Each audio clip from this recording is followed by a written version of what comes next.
नवे पहाट असते। तेव्हा आजच्या हा निरोप समारंभाचा सोहळा आपल्यासाठी संपणारी वाट न ठरता उज्ज्वल भवितव्याची पहाट ठरावी या सर्व मुलं शिक्षक या चौधरी सरांना शुभेच्छा देण्यासाठी इथे आलेले आहेत। या ठिकाणी चौधरी सर आजच्या कार्यक्रमाच्या सत्कारमूर्ती श्री चौधरी सर यांचे जवळजवळ 36 वर्ष सेवा झाली। फक्त आमचे मुलं 36 वर्ष ऐकलेले आहेत।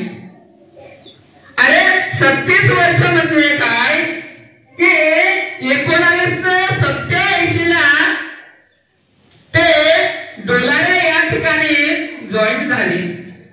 ज्या वेळेस माझा जन्म झाला त्यावेळेस त्यांचा नोकरीचा पहिला दिवस होता। म्हणजे विचार करण्यासारखी गोष्ट आहे। त्या डोलाऱ्यासारख्या त्या कपारीमध्ये ते डोलारा आजही बघितलं त्या दराखोऱ्यामध्ये आहे। त्या ठिकाणी कोणत्याही प्रकारच्या सुविधा नाही, तरी सुद्धा त्या ठिकाणी सरांनी सर्व्हिस केली। कोणत्याही प्रकारचा त्यांनी शहराकडे धाव घेतली नाही, तर त्या ठिकाणी स्थानिक राहून त्यांनी सर्व्हिस केली। एक दिवशी असंच गप्पा मारता मारता चौधरी सरांनी सांगितलेलं होतं की त्या वांगणबाडीमध्ये त्यांना सगळ्यांचा आवडता वाघ भेटला होता सरांना स्कूटीवर। बघा आपण ज्या वेळेस वाघ सांगितलं तर तुम्हाला हसायला आलं, पण ज्या वेळेस मिळाल्यानंतर अवस्था काय, बरोबर आहे ना? अशा जंगलाच्या अरण्याच्या वनांच्या याच्यामध्ये त्यांनी सर्व्हिस काढली।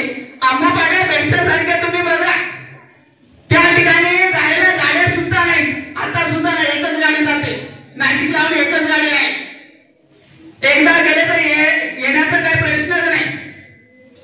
मग अशा या दुर्गम भागामध्ये त्यांनी सर्व्हिस केली आणि या अथंग 36 वर्षामध्ये अरे बाळांनो कित्येक विद्यार्थी नोकरीला लागले, डॉक्टर झाले, इंजिनियर झाले, शिक्षक झाले।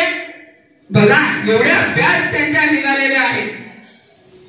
म्हणजे आपण विचार करायला पाहिजे की एवढं सर्व्हिस करत असताना की हे सरांचा स्वभाव कसा आहे। शिस्तप्रिय आहेत, शांत स्वभावाचे आहेत, कोणालाही अशब्द बोलणार नाही। आणि आमच्यासारख्या जे नवीन शिक्षक आहेत त्या शिक्षकांना त्यांनी ज्या वेळेस आम्ही विचारलं पगाराचं काही असेल तरी सुद्धा त्यांनी वेळोवेळी मार्गदर्शन केलं। म्हणजे कामाचे अजिबात कंटाळा नाही।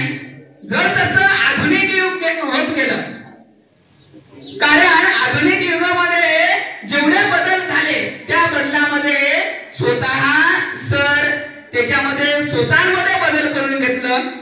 मोबाईल त्यांना नाही आला तर दुसऱ्यांना विचारून मोबाईल हँडल केलं आणि त्यांनी पूर्णपणे हे काम अतिशय चांगलं केलेलं आहे।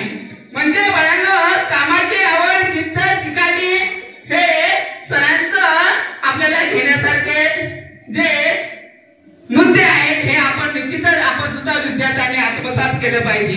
कारण या ठिकाणी बोलण्यासारखं भरपूर आहे, पण कामाच्या वेळेच्या अभावी चौधरी सरांना पुढचं आयुष्य सुदृढ जावो, दीर्घ आयुष्य लाभो अशी ईश्वरचरणी प्रार्थना करतो। आणि कार्यक्रमाच्या आयोजकांनी मला जी बोलण्याची संधी दिली त्यांचं मी मनापासून आभार मानतो आणि 2 मिनिटं इथे मी संपवतो।